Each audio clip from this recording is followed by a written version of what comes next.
Otec byl toho večera nějak neklidný. Mrazivá noc a u stolu stín, netuší nic jeho jediný syn.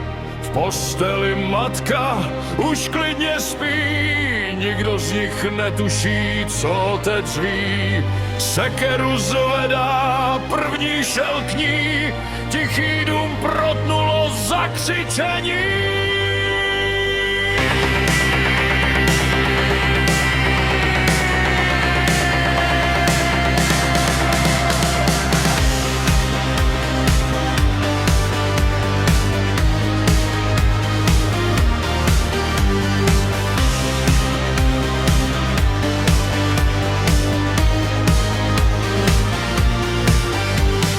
Otec se v okně teď podivně kývá, na svého syna se šíleně dívá.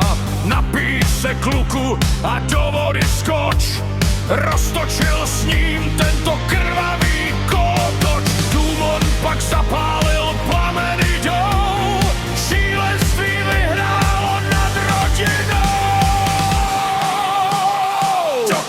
Dokola sekera zpívá, do černé studny se starý muž dívá. Voda je chladná, matka je po smrti, šílenství otce tě v hlubině roztrčí. Z téhle studny už není cesty zpět, v plamenech hroutí se rodinný svět.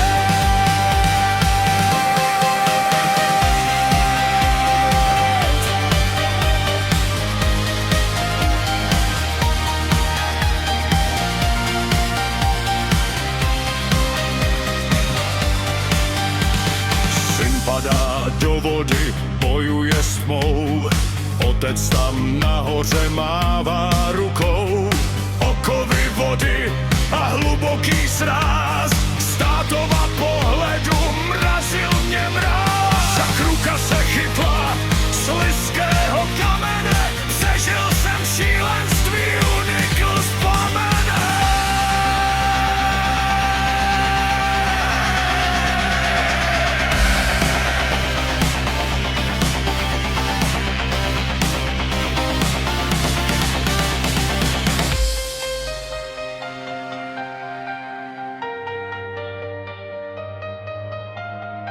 Studna už mlčí